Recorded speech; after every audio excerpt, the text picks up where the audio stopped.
Bangolais revient sur la mort atroce de Begré et Jeannot Destin. Interview exclusive. De nombreuses spéculations gravitent autour de la mort de Begré et Jeannot Destin, alors que leurs familles respectives n'ont jamais pu se recueillir sur leur tombe depuis leur disparition en 2009. Dans une interview exclusive, l'adjudant-chef Nabi Issa Touré, un de leurs co-détenus, lève un coin du voile sur la mort cruelle de ses amis. Alors, comme première question de dépêcheguinée.com, merci de vous présenter à nos lecteurs. Et l'adjudant-chef Nabi Issa Touré répond: je suis l'adjudant-chef Nabi Issa Touré, dit Bangolais, commando chinois, ex-garde du commandant Toumba Diakité en 2009. Vous faisiez partie, deuxième question, vous faisiez partie des éléments de la garde du salon du commandant Toumba Diakité en 2009. À ces titres, avez-vous participé aux événements du 28 septembre? Non. Le jour de la marche du 28 septembre, le commandant Aboubakar Sidiki Diakité avait laissé la consigne à tous ces éléments de ne pas bouger. Donc, nous étions tous en place. À partir de ma position, j'ai vu Marcel et son équipage bouger pour sortir du camp. Et une heure après, nous avons vu le commandant Toumba, qui était couché, descendre. Il a pris sa voiture avec Formo et ils sont partis. J'ai informé Jeannot Destin, qui était le commandant du salon de Toumba, que le patron est sorti. On a ainsi pris une voiture pour le rattraper, mais on ne l'a pas vu, puis on s'est retourné. Autant dire que vous n'avez pas été au stade. Non, on s'est limité à l'aéroport pour ne pas le désobéir, puis on s'est retrouvé au stade. Alors, en lisant ces documents, vous comprenez que M. Aboubakar Diakité Ditumba était bel et bien sorti avec M. Foromo, oui ou non? C'est la question. Oui, première question. C'est votre client qui l'a dit, qu'il est sorti avec Foromo. Je ne peux pas répondre à sa place. Très bien. Et vous comprenez également que, comme M. Aboubakar Diakité Ditumba, il a eu à dire ici, que ces derniers confirment également que lui-même, il avait demandé à tous ces éléments de ne pas bouger, de ne pas sortir ces jours. Vous comprenez cela? Oui, maître, je n'ai pas de commentaire. C'est une déclaration, je n'ai pas de commentaire à faire. Je ne peux pas parler à la place du monsieur qui est en train de... que vous êtes en train de retracer comme c'est dit. Ok. On va continuer. Lorsque vous prenez, vous poursuivez, et la troisième question, vous n'êtes pas en train de couvrir votre patron par hasard? Non, pas du tout. Je n'ai aucun intérêt à le couvrir. À cause de lui, j'ai failli mourir. Donc je ne vais pas le couvrir.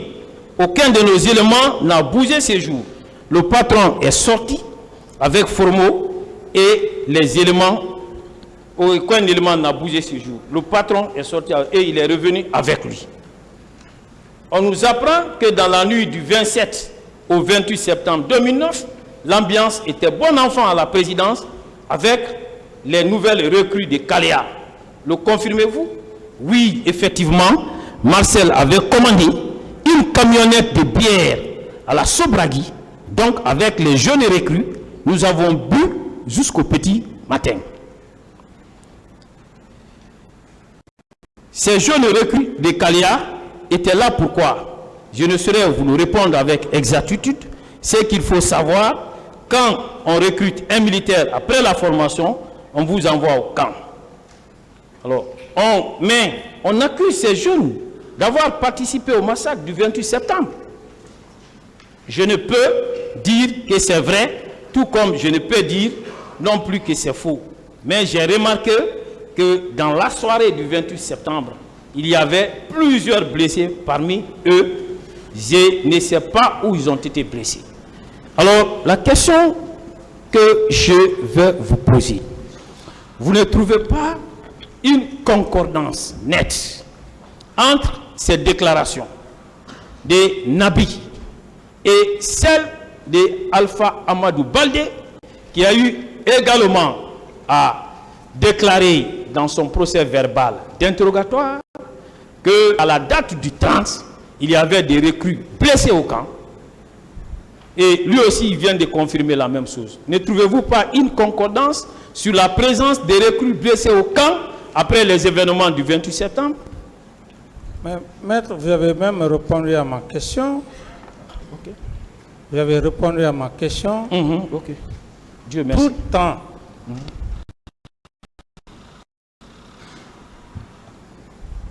Tout en exprimant la réponse du monsieur, il ne saurait confirmer.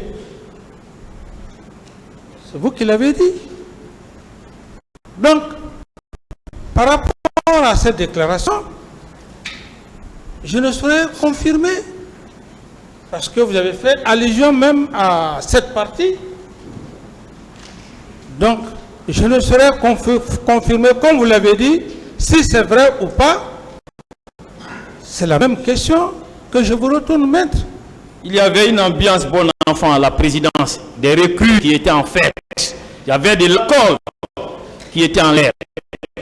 Vous n'avez pas su leur présence ces jours-là? Non, maître. Ok, on passe. Je continue.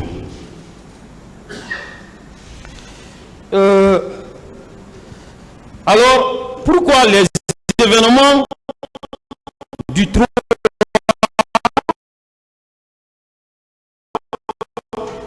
vous a trouvé à Kamsar?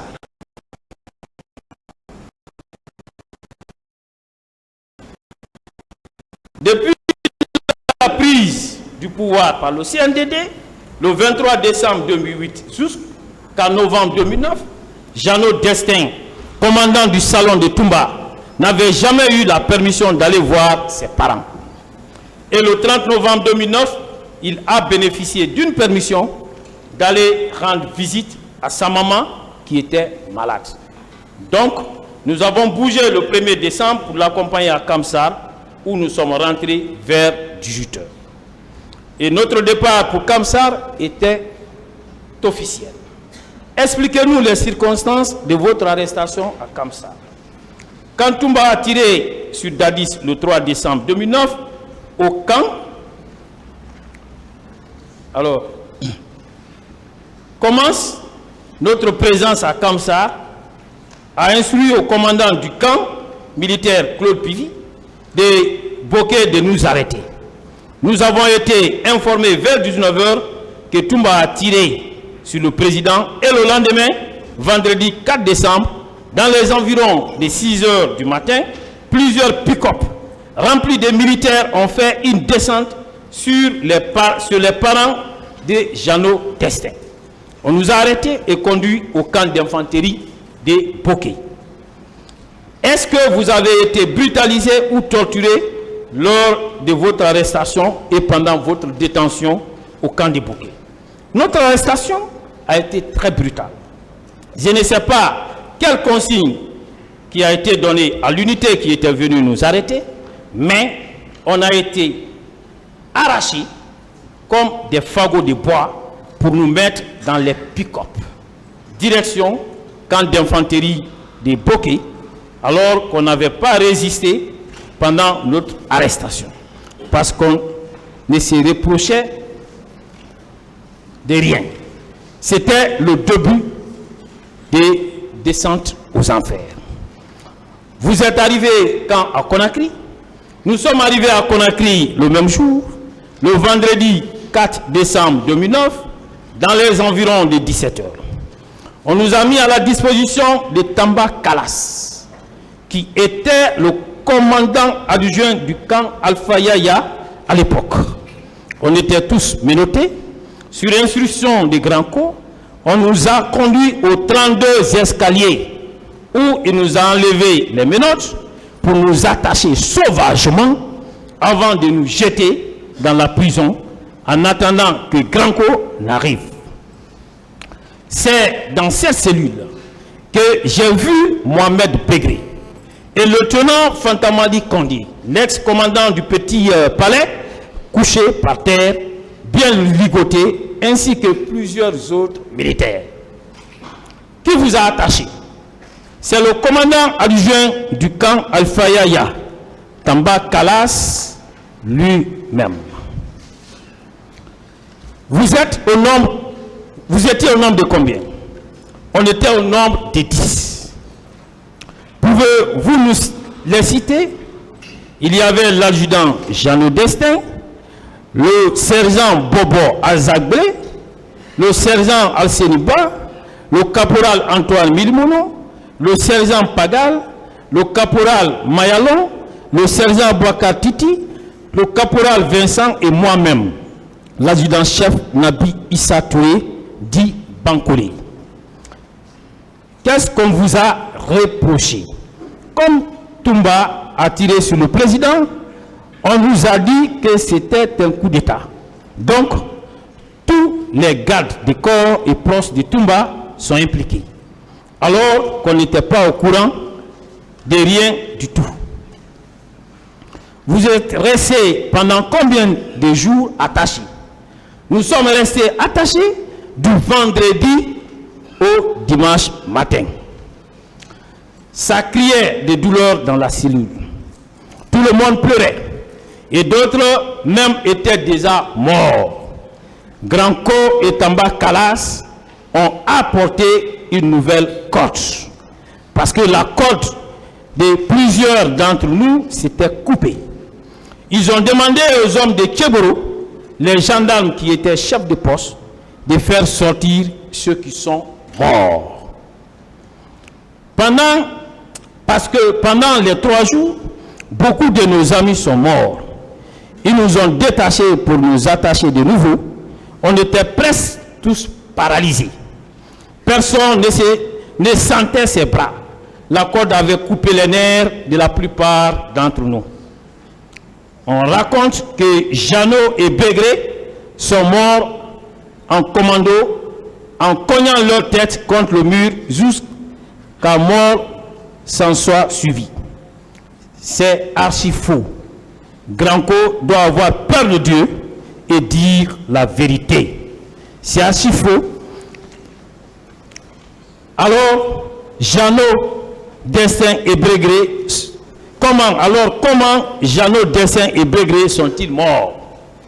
Le dimanche 6 décembre 2009, quand ils ont fini d'échanger nos cordes en nous attachant de nouveau, Granco a instruit au chef de poste d'envoyer Jeannot Destin, Begré et moi. Il était assis sous le manguier avec Thomas et Jacques Mami. Ils nous ont détachés. Ils nous ont demandé où se trouvait Toumba et quelles sont les personnes impliquées dans la tentative d'assassinat contre le président Dadis. On avait la gorge chère. On était très affaiblis parce que du vendredi au dimanche, on n'a pas eu à manger ni à boire. Granco avait les canettes d'eau près de lui. Il a dit à Thomas de nous donner à boire. On était tous paralysés. Personne ne pouvait prendre les petites canettes d'eau minérale. Thomas a ouvert une canette. On a ouvert nos bouches pour recevoir un peu d'eau. Mais il le versait sur nos visages. On se contentait du peu qui descendait dans notre bouche. Après, Thomas a attaché Jeannot, Destin et Begré avec la méthode que les commandos chinois appellent la dernière attache chinoise. Avec cette attache, personne ne peut tenir plus de 30 minutes sans perdre la vie. On attache tes 2 coudes derrière, on attache tes 2 pieds et on tire tes pieds vers tes coudes. On fait passer la corde entre les parties intimes pour enrouler sur ton cou. Et Thomas a pris le couteau pour enlever la peau de Jeannot et Begré pour qu'il crache le morceau. Dire où se trouve, où se cachait Toumba. Thomas et Jacques Mami ont attaché Begré aussi de la même méthode. Ils les ont jetés dans la cellule. Ils m'ont aussi attaché simplement et ils m'ont fait entrer dans la cellule. La corde qui était autour du cou de Begré était reliée à sa main et ses parties intimes. Plus il faisait le mouvement, plus la corde serrait son cou. Finalement, il a été égorgé par la corde. Jeannot Destin aussi a succombé et la nuit, Thomas et Jacques Mami sont venus chercher leur corps, donc ils savent où ils les ont enterrés. Voilà comment Jeannot Destin et Begré ont trouvé la mort. Vous avez passé combien de temps aux 32 escaliers? Nous, les survivants, on n'était pas nombreux. On a passé 3 mois aux 32 escaliers. C'est au mois de mars, après notre audition par les hommes de Kéboro, que Tamba Gabriel est venu nous voir. Il nous a sensibilisés et nous a demandé pardon. Enfin, il nous a libérés. Parmi les 10 éléments avec qui vous étiez arrêtés à Kamsar, quels sont ceux qui sont morts en détention aux 32 escaliers? Jeannot Destin, Al-Seniba, Mayalon, Pagal, Bobo Azagbe, d'autres aussi sont morts après leur libération avec l'effet de la torture. Alors, vous venez de suivre cela avec nous. Je voudrais vous poser la question suivante. Mon capitaine, est-ce que vous mesurez maintenant l'ampleur des exactions, la chasse à l'homme et les exécutions sommaires auxquelles la hiérarchie militaire s'était livrée suite aux événements du 3 décembre? C'est la question même. Oui. Bon, maître, après toute ces lectures, comme vous-même, vous avez éloquemment fait les détails, le président à l'époque, et sur moi, ils ont tiré sur moi. Tout ce que vous venez de dire, je n'ai rien suivi. Je n'ai rien suivi. Et maintenant que vous avez su ce qui s'est passé, quel sentiment cela vous inspire? C'est une déclaration d'une personne que moi, et je ne peux pas faire de commentaires là-dessus. Ok, et on va poursuivre au soutien de votre théorie des complots. Vous avez eu à faire état des 22 millions de la SAG. Voilà, et vous avez même déclaré ici que c'est à cause de ces montants, alors qu'on vous a évincé du pouvoir. Vous le maintenez? J'ai dit que c'est l'une des causes. Hein? Oui. L'une des causes. Ok. Et par rapport à cette question, maître, Oui. Avec tout le respect que j'ai pour vous, je ne vais plus revenir là-dessus, maître. Oh, s'il vous plaît, moi je poserai des questions que vous répondiez ou pas, parce que vous en avez fait état ici. comme une preuve de complot. Vous êtes allé jusqu'à dire que vous avez également que ni traité votre patriotisme. Vous aurez... Permettez-moi. Je suis d'accord. Permettez-moi. Je suis d'accord. Peut-être que je n'ai pas compris. La question, c'est... Je parle des 22 millions de dollars. Oui. Voilà. Très bien. Alors, vous aviez également déclaré ici que n'eût été votre patriotisme, vous auriez pu mettre ces montants sur le compte bancaire de vos enfants. Vous l'avez dit ici. Vous le maintenez? Posez votre question, maître. Est-ce que vous le maintenez? C'est une question. J'ai été clair. J'ai dit, en dehors même de ce montant, j'aurais pu mettre, enflouer des comptes bancaires pour mes enfants. Oui. Et mon capitaine, est-ce que vous pouvez éclairer le peuple de Guinée? Si oui ou non, les 22 millions étaient destinés à vous à titre de gratification ou si c'était pour la République de Guinée? Maître, je vous ai expliqué que ce montant, quand on a amené le montant, et voilà ce qui a suivi l'argumentation. Vous venez de prendre le pouvoir. On devrait donner des montants à l'État et vous pouvez vous en servir parce que vous venez d'arriver nouvellement au pouvoir. Et ce montant a été donné. Et je les ai remerciés et j'ai surpris effectivement. J'ai montré ça au peuple de Guinée. Bon, mon capitaine, moi je vous dis que j'ai à présent toutes les pièces comptables. Ce que vous êtes en train de dire, alors n'est pas conforme à la réalité.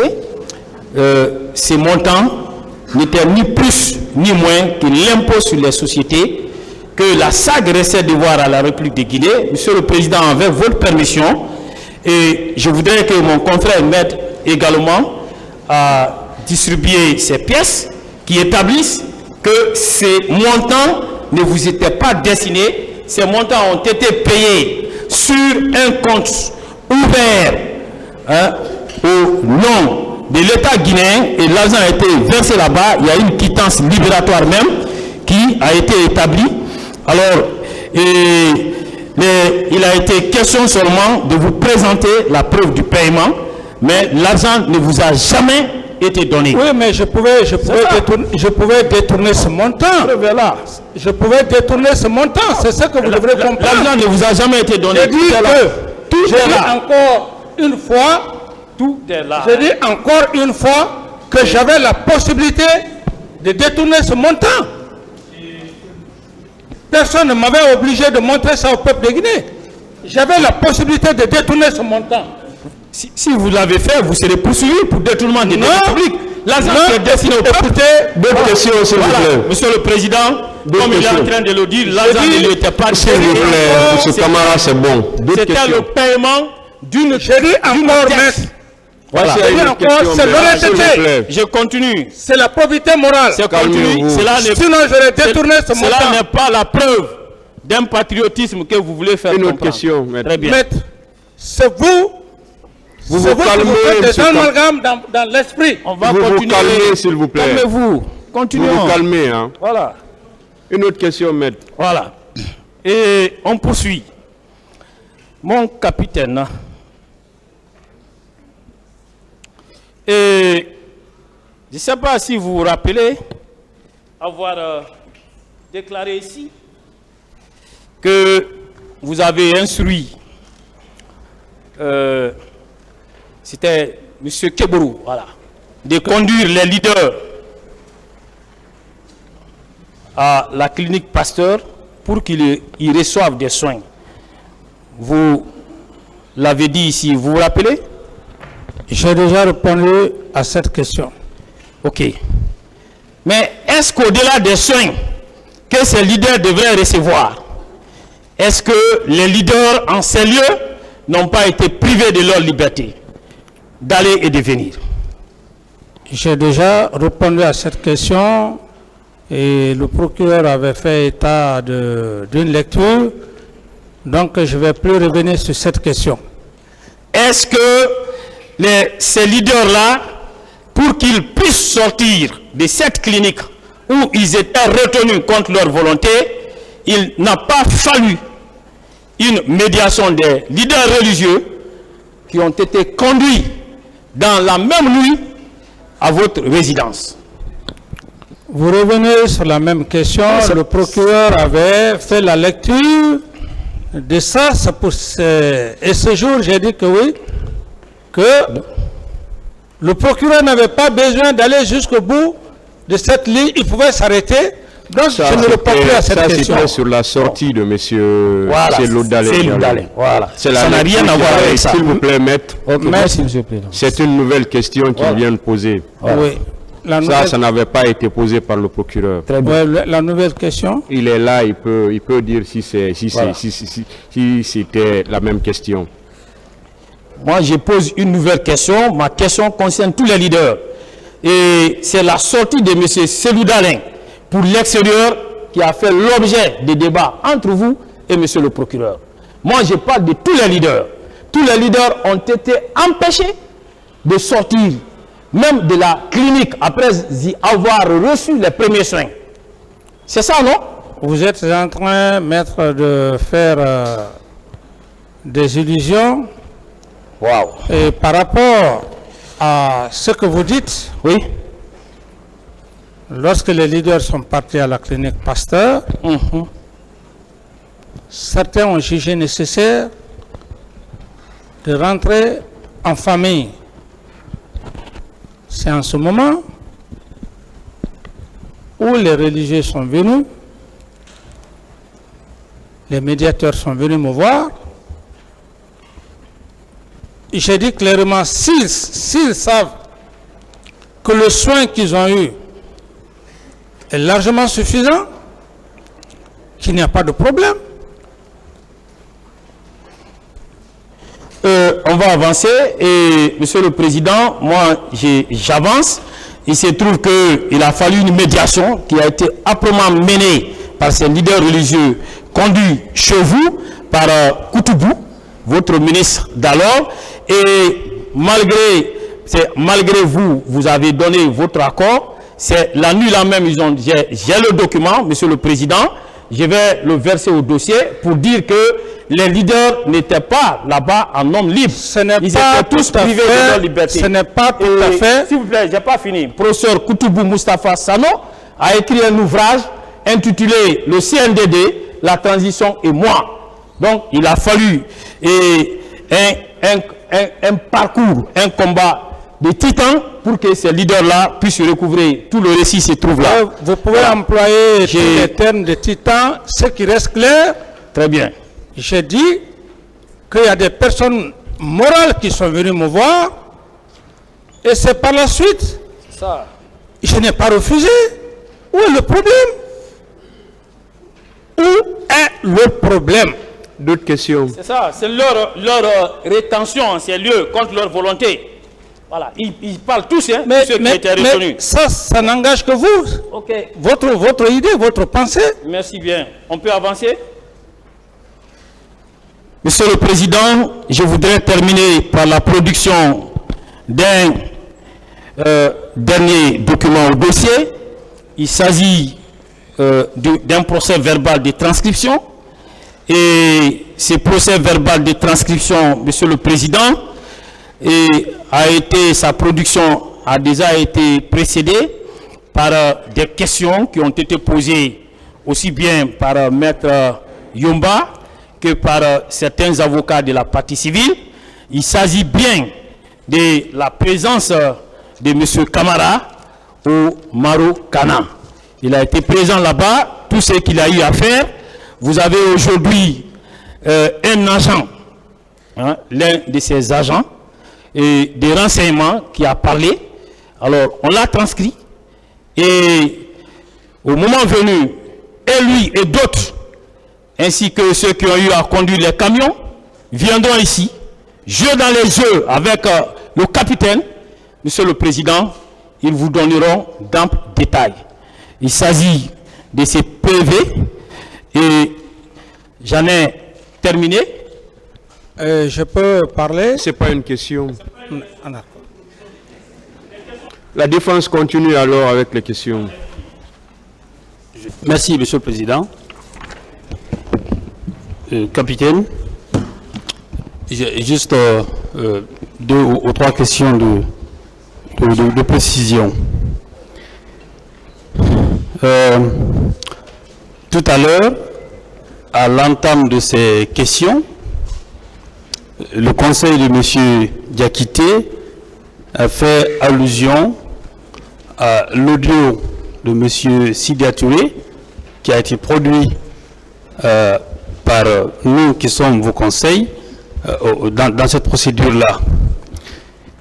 Il vous a posé la question de savoir qui a eu cette conversation avec M. Sidya Touré. Est-ce que vous savez que vous n'êtes pas obligé de donner le nom du correspondant de M. Sidya Touré à l'occasion de cette procédure? Est-ce que vous savez que vous n'avez pas l'obligation de révéler votre source? Oui, maître. Très bien. Est-ce que vous savez que dans cette procédure, concernant l'audio en question, est-ce que vous savez que ce qui intéresse ce tribunal, c'est la recevabilité de l'audio en question et non la source de l'audio? Tout à fait, maître. Très bien. Je vais vous lire quelque chose sur la question, des jurisprudences sur la question, avec la permission de Monsieur le Président, avant de poser ma question. Le dernier, il y a un arrêt de la Cour de cassation française qui date du 7 mars 2012, qui dit ceci. À la question de savoir est-ce que l'enregistrement peut être reçu comme moyen de preuve au pénal. Un enregistrement fait à l'insu de la personne qui parle. Il a été dit ceci.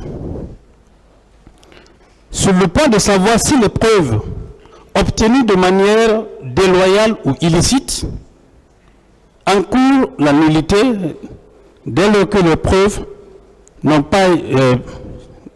dès lors que les éléments de preuve produits par les parties peuvent être discutés contradictoirement. C'est qu'on veut dire que si les preuves ont été obtenues de manière déloyale, à partir du moment où on a la possibilité de discuter à cette audience-là, ces preuves-là sont recevables. Je continue. Le dernier arrêt,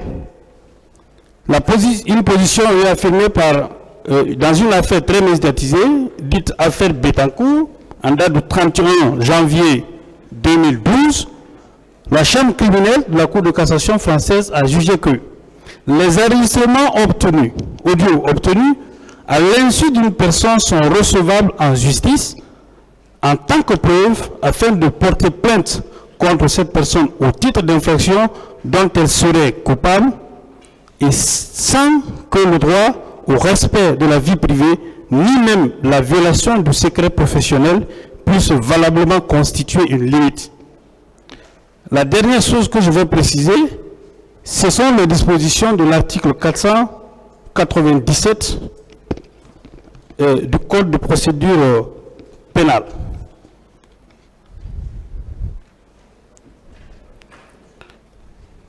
Que dit ce texte? Or, les cas où la loi en dispose autrement, les infractions peuvent être établies par tout mode de preuve et le juge décide d'après son intime conviction. C'est vous dire que tous les moyens de preuve dont vous disposez, vous pouvez les produire. Ce qui compte, c'est la recevabilité par le tribunal et non la source de la personne qui a donné ces informations-là. Je comprends. D'accord? Oui, merci. Maintenant, donc, vous confirmez que cet audio, puisqu'on a remis en cause la sincérité ou l'assurance de la personne qui a donné cette information, oui ou non, vous confirmez que cet audio est un indice, est un signal qui renvoie à l'hypothèse selon laquelle cet événement-là était orchestré. Tout à fait, maître. Est-ce que si cet audio, les informations qui ont été données dans cet audio-là, avaient été données par une personne qui n'a pas participé à une quelconque réunion préparatoire des événements ou de la manifestation, on aurait peut-être accordé moins de crédit, mais à partir du moment où ces informations ont été données par une personne qui a participé à la préparation de la manifestation, que vous avez essayé de joindre effectivement la nuit du 27 et qui a éteint son téléphone et informé les autres leaders qui ont éventuellement également éteint leur téléphone. Est-ce que un tel témoignage ne peut pas être pris au sérieux par le tribunal criminel? Tout à fait réel. Très bien. Vous savez, est-ce que vous trouvez cohérent dans la défense du commandant Toumba de se prévaloir des déclarations faites par M. Sidia Touré dans son procès verbal d'interrogatoire devant le magistrat instructeur et de se dresser contre une déclaration de ce même homme dans, si vous voulez, dans ce audio-là? Est-ce que vous ne trouvez pas contradictoire? Tout à fait contradictoire. Ce qu'on peut conclure là, qu'on est prêt à admettre les déclarations faites par Sidia Touré devant le magistrat instructeur et qui leur profitent dans leur digne de défense, et les déclarations qui sont faites par ce dernier dans l'audio qui ne les arrange pas, vous ne trouvez pas incongru et contradictoire de leur part? Ils sont bouleversés, maître. Très bien, Monsieur le Président. Par rapport toujours à M. Sidia Touré, la nouvelle information, est-ce que vous savez que vous étiez, ce jour-là, quand vous êtes rentré, vous étiez fatigué. Est-ce que vous savez que M. Sidia Touré a éteint son téléphone ce jour-là? Ce n'était pas le réseau. Nous en avons la preuve. Est-ce que vous savez qu'il a éteint son téléphone? Et en même temps, la personne qui a suivi votre conversation a essayé de joindre le même Sidia Touré la nuit.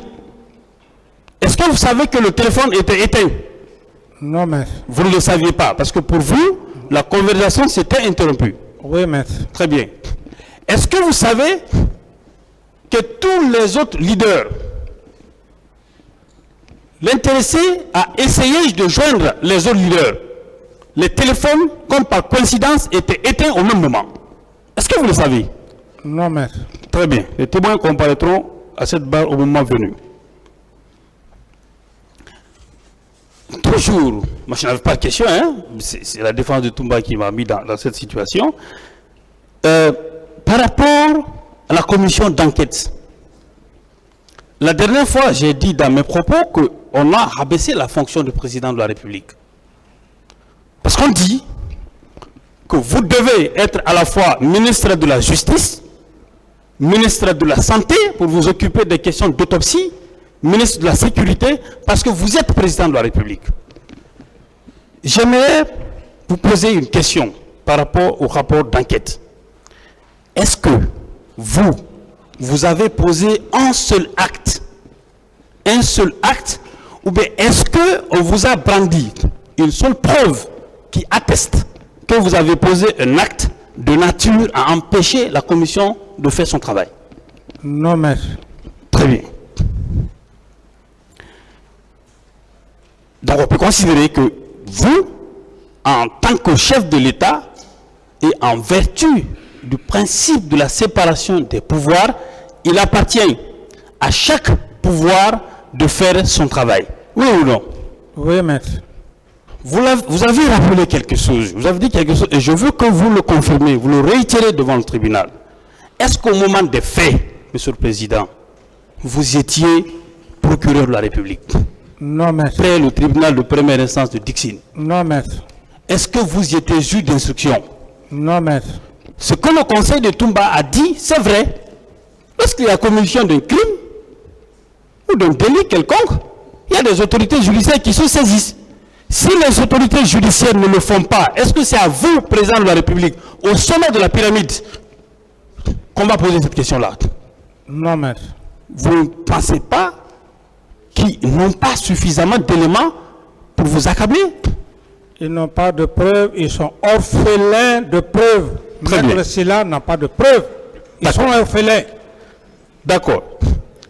On a voulu faire savoir que le barreau ou d'autres institutions auraient refusé de siéger dans la commission. Mais, sauf que, il y avait des avocats, il y avait des magistrats, et il y avait des professeurs d'université parmi les membres de la commission. Est-ce que vous le confirmez? Maître, c'est ce que je dis. Moi, je les en veux pas. Je n'en veux pas aux avocats de Toumba, surtout Maître Sylla. Un grand pénaliste, mais aujourd'hui, il est dans toutes les difficultés d'exhiber une preuve palpable, sinon que des supputations, des imaginations. Très bien. Ce que vous dites est vrai. Est-ce qu'on ne peut pas considérer que ce que vous dites est tellement vrai que la liste, je crois c'est M. Jokame, a fait la lecture de la liste des membres de la commission d'enquête nationale que vous avez mis en place, composée d'éminents magistrats, d'éminents avocats et de professeurs d'université. Certains ne sont même pas guinéens. Tout à fait, maître. Sur cette même question, on a voulu remettre en cause. Je suis un peu déçu que le parquet n'utilise pas le contenu de la commission d'enquête, parce que des magistrats y ont siégé. Est-ce que, quand vous prenez ce rapport de la commission d'enquête, la date à laquelle il a été présenté, ce rapport-là, est-ce que vous étiez au pouvoir? Non, maître. Je rappelle que c'est en date du 20 janvier 2020. On avait déjà tiré sur vous le 3 décembre 2009. Le rapport date du 20 janvier 2010, excusez-moi. 20 janvier 2010. Ça trouve déjà que vous étiez en état de convalescence. Quels moyens aviez-vous à l'époque d'influencer le rapport de la Commission nationale d'enquête? Pendant que vous étiez dans un état de convalescence, vous n'étiez même pas au pays. Quels moyens vous aviez à l'époque? Absolument.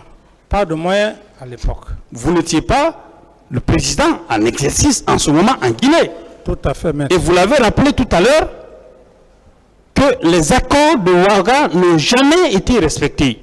Oui, maître. À partir du moment où c'est lui avec qui, bien entendu, vous avez signé cet accord-là, vous avez délégué, parce qu'il était président par intérim à l'époque, et qui s'est retrouvé en République de Guinée, qui n'a respecté aucune disposition des accords, et que le rapport soit présenté par celui oui ou non, c'est celui-là qui a plus de moyens, plus de marge de manœuvre, d'influencer le contenu du rapport national d'enquête par rapport à vous.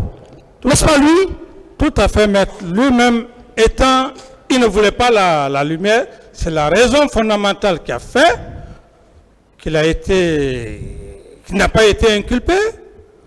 Donc, selon la déclaration ou les affirmations selon lesquelles vous auriez influencé les membres de la commission, vous auriez empêché les membres de la commission de siéger, tombe à l'eau, oui ou non? Ça tombe à l'eau parce que à date d'aujourd'hui, maître, tout ce que nous sommes en train de dire devant le tribunal, je ne renie pas la compétence de Maître Sylla.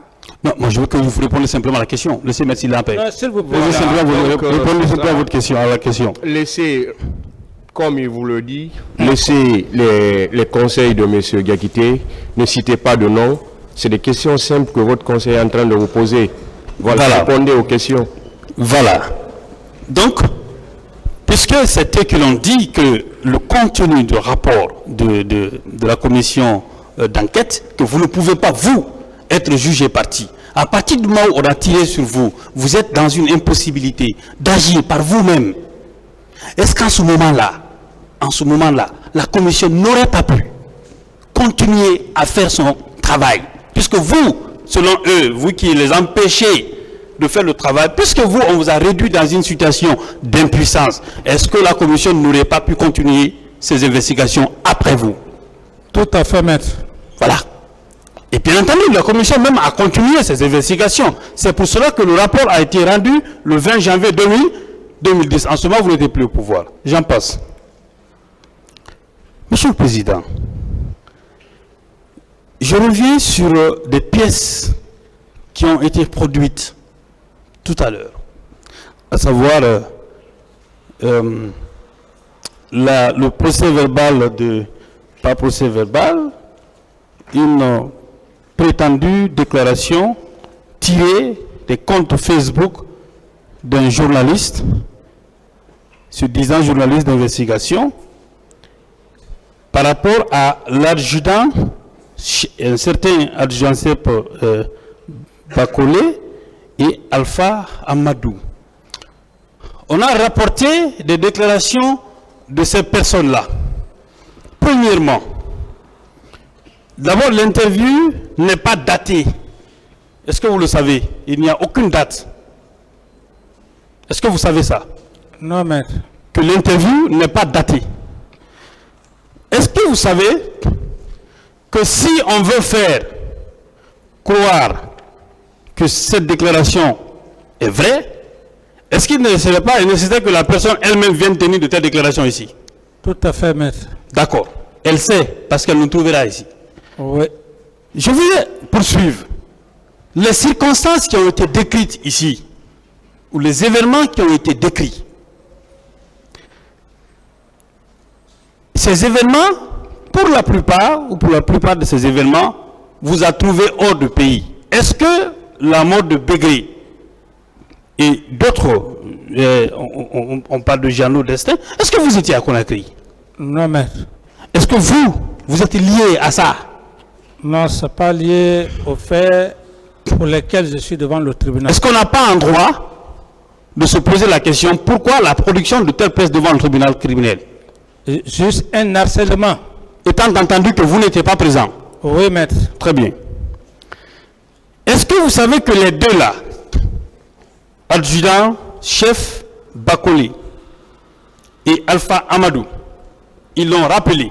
Est-ce que vous savez que ce sont les proches de Toumba? C'est ce que je ne savais pas, maître. Voilà. Et le journaliste, ou le prétendu journaliste, a bien fait de poser la question en demandant est-ce que vous n'étiez pas en train de protéger votre patron? Oui ou non, vous trouvez cette question légitime? Cette question, oui. Très bien. La dernière question que je vais poser, parce que je n'en avais pas du tout, croyez-moi, c'est le rapport de la commission d'enquête internationale. Vous remarquez la défense du commandant Toumba s'appuyer sur ce rapport-là lorsque ça vous concerne, vous. Est-ce que vous savez que selon ce rapport-là, le commandant Toumba s'est rendu au stade avec 8 éléments. Est-ce que vous savez que cette thèse est contestée par sa défense? Non, je ne savais pas, maître. La thèse là, la défense de Toumba conteste. Ça veut dire qu'on prend le rapport, la partie qui nous intéresse, on le jette, mais celle qui accable ou qui donne des informations sur le président Dadis, même si ce n'est pas vérifié, on s'attache à ça. Vous trouvez ça cohérent? Incohérent. ce rapport-là, est-ce que vous savez que l'intégralité de ce rapport, c'est rédigé par 3 personnes. L'intégralité du rapport. C'est-à-dire, la première, on ne va pas considérer que la partie du rapport qui accable Toumba a été rédigée par des personnes et que celle qui vous concerne a été rédigée par d'autres personnes. Est-ce que vous savez que le rapport, son contenu, forme un tout rédigé par un seul collège d'experts? Est-ce que vous le savez? Non, je ne savais pas. À partir de ce moment-là, on ne peut pas dire que ce qui est dans le rapport vous engage et que ça n'engage pas M. Toumba. Oui ou non? Oui, maître. Très bien. Monsieur le Président, je n'ai plus de questions pour vous. Je vous remercie. Merci, maître. Merci, Monsieur le Président. Merci, Monsieur le Président. Honorable conseiller, merci, Monsieur le procureur, également, Madame, Monsieur les greffiers, pour les efforts consentis, pour consigner avec fidélité tous les propos qui ont été dits et qui seront dits au cours de ce procès. Je vais à mon tour poser quelques questions, Monsieur le Président Dadis, contrairement à mes prédécesseurs, qui seront des questions d'élucidation simple. Avant de ce faire, j'aimerais que vous et moi, nous nous mettions d'accord sur 2 termes au moins. Oui, maître. Ce procès porte officiellement sur les événements du 28 septembre 2009. Tout à fait, maître. C'est le terme événement qui est consacré, qui est officialisé. Ce n'est pas les massacres ou les tueries ou les barbaries. Non.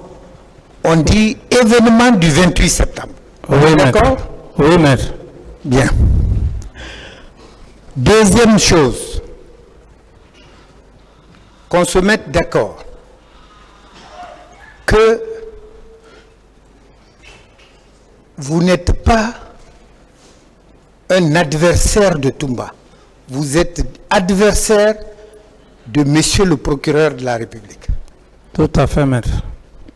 Et que, en venant à ce procès, vous ne veniez pas pour accabler Monsieur Ibrahima Diakité dit Toumba. Oui, maître. Vous veniez pour dire, comme vous l'avez répété, votre part de vérité. Oui, maître. Alors, si cette part de vérité touche quelqu'un, advienne que pourra, n'est-ce pas? Oui, maître. Ce qui ne veut pas dire que vous êtes son adversaire, à plus forte raison son ennemi. Oui, maître. Bien. Ceci étant, je veux que vous expliquiez au tribunal le bâtiment qui abritait vos bureaux, qu'on qualifie de présidence, au camp. Est-ce que votre avènement au pouvoir a trouvé ce bâtiment déjà construit ou que ce bâtiment a été construit pour les besoins de la présidence? Ce bâtiment était déjà construit. Il était déjà construit. Oui, maître. Et il était destiné à quoi? À une habitation ou à un bureau? Il était destiné pour les officiers de l'armée guinéenne. Très bien. Alors, comment les issues dont on parle, les issues secrètes, ont pu être prévues dans un bâtiment qui n'était pas conçu pour une présidence de la République? Oui, maître. C'est pour cette raison que j'ai dit que c'est un non-événement. Et comme je l'ai dit devant le tribunal,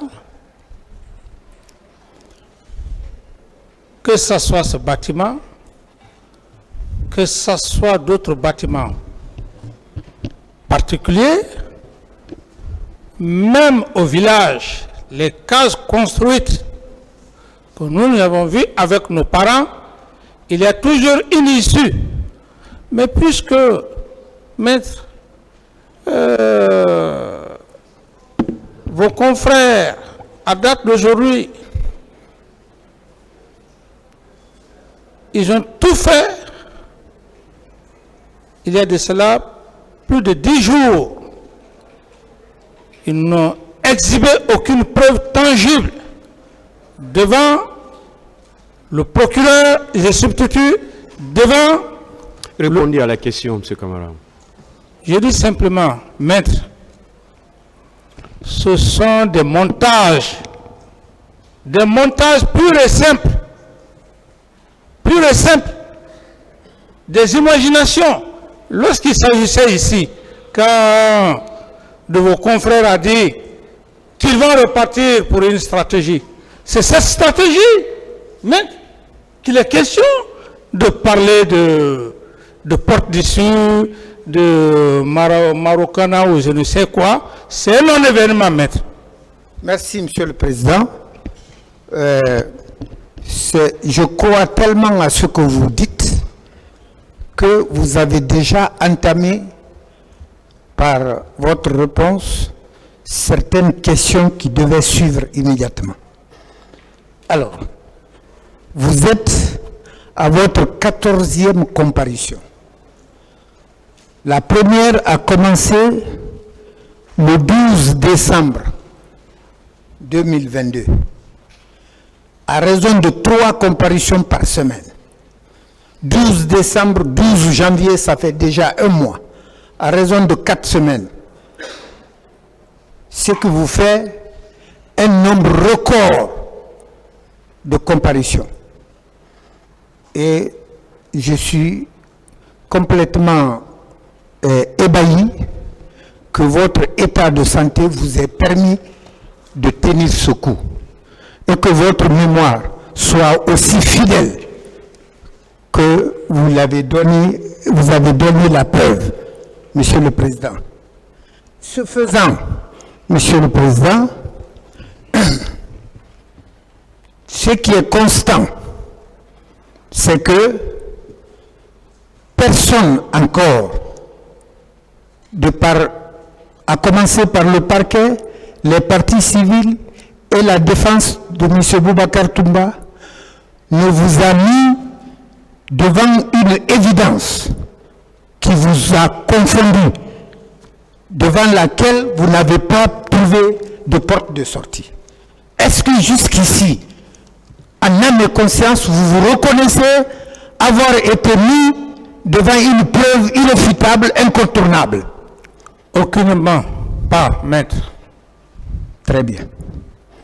Alors, vous comprendrez donc pourquoi on est sorti du cadre balisé par l'acte l'ordonnance de renvoi devant ce tribunal, qui a cadré, n'est-ce pas, le sens des débats, lesquels ne doivent porter que sur les événements du 28 septembre. C'est vrai que pour juger quelqu'un, le droit pénal s'intéresse à lui depuis le jour de sa naissance, ses conditions d'évolution, ainsi de suite, ainsi de suite. Mais ici, il s'agit, vous le savez peut-être, des événements qui se sont passés entre 9h du matin et 11h avant midi. J'avais à l'époque mon habitation à Dixine, en face du stade. Je suis un témoin oculaire. Alors, Monsieur le Président, entre 9h et 11h du matin, vous pouvez dire à ce tribunal où est-ce que vous étiez? Maître, comme je l'ai dit, j'ai dit devant le tribunal que j'étais au camp Alpha Yaya jusqu'au moment où les faits se sont produits. Très bien. Et encore pour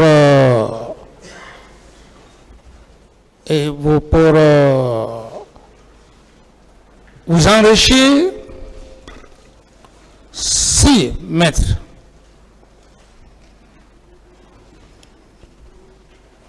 je n'étais pas au camp Alpha. Vous pensez que, maître, après toute la grande narration que leur client a eu à faire ici, vous pensez qu'il n'allait pas parler de ça? Une autre question. Merci, Monsieur le Président. Alors, ce qui est compréhensible, c'est que je suppose que c'est pour contourner votre non-présence au stade.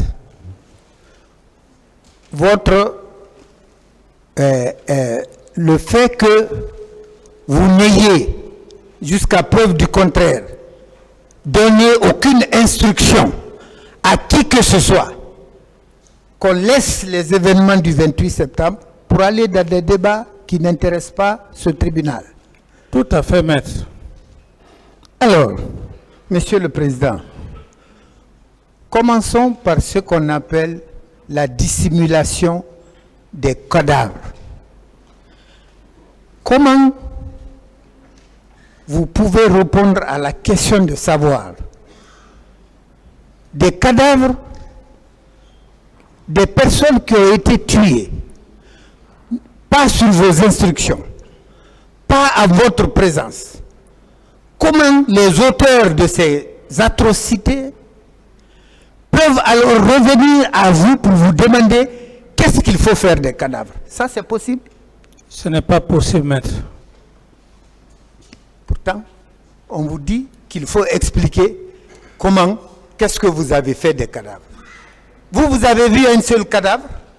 Non, maître. Très bien. Alors, Monsieur le Président, on est même allé hier, c'est encore frais dans ma tête, que vous avez tenté d'éliminer le commandant Aboubakar Toumba Diakité.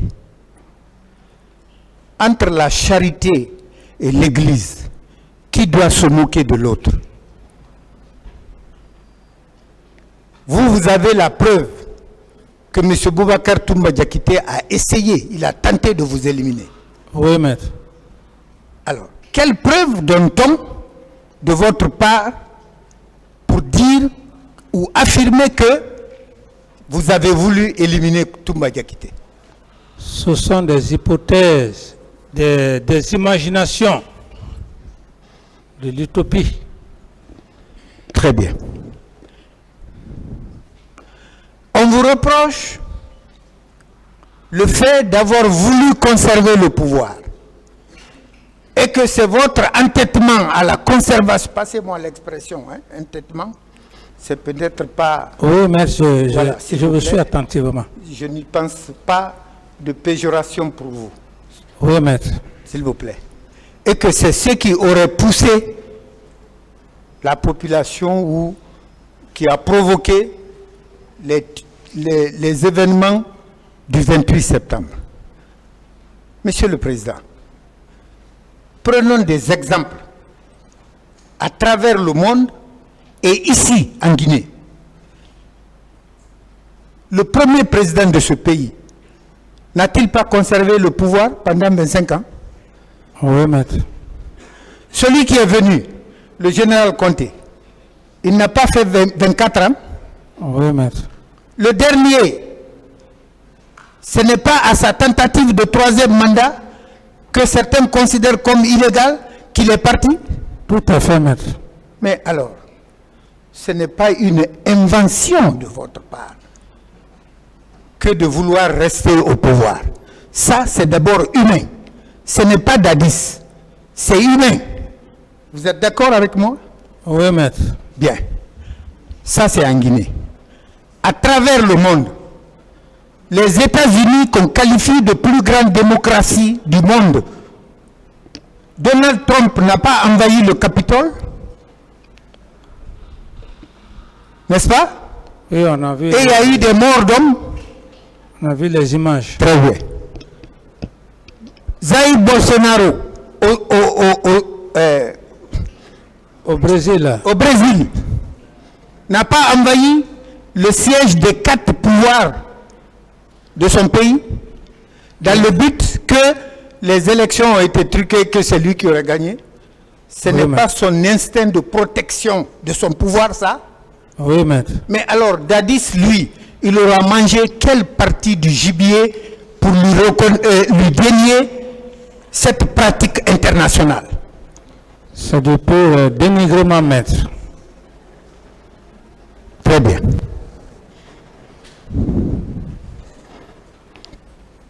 Les termes comme commandant en chef des forces armées, comme premier magistrat de la République, comme chef suprême des armées, est-ce qu'ils ont une signification particulière dans l'exercice du pouvoir, à part l'honneur, les appellations honorifiques? Tout à fait, maître. Alors, moi je n'ai pas vu un acte de commandant en chef posé. Je n'ai jamais vu administrativement. Ça n'existe pas, maître. Je n'ai jamais vu un acte administratif du premier magistrat en tant que tel. Mais, puisque nous sommes dans une république, une société évoluée ou en évolution, il y a toujours des termes pour distinguer ceux qui ont des mérites de ceux qui n'en ont pas. Mérite pas dans le sens de l'exploit, mais mérite dans le sens de l'occupation des fonctions d'État. Bien. Monsieur le Président, Oui, maître. est-ce que vous estimez que si, comme on le prétend, vous l'imputez, être commandant en chef des forces armées avait une signification vous permettant d'avoir le regard sur tout ce que l'armée faisait, est-ce qu'un commandant en chef pouvait être renversé par un coup d'État militaire? Non, maître. On disait Alpha Condé était le commandant en chef des forces armées. Ce n'est pas un coup d'État qui l'a renversé? C'est pas ça? Alors, pourquoi ce qu'on n'impute pas à vos homologues, on veut vous imputer ça à vous? Parce que vous êtes qui?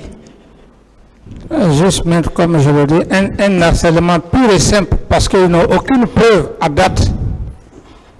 Alors, maintenant, on vous demande qu'il faut que vous précisiez quelles étaient les attributions de chacun de vos ministres. Est-ce que c'est parce que ces attributions étaient, comme ils le prétendent, étaient mal faites que les événements du 28 septembre se sont produits? Non, maître. Alors, nous avons vu des ministères sans même siège. J'ai été témoin lors de la création du ministère des droits de l'homme et des citoyens. Il a fallu des mois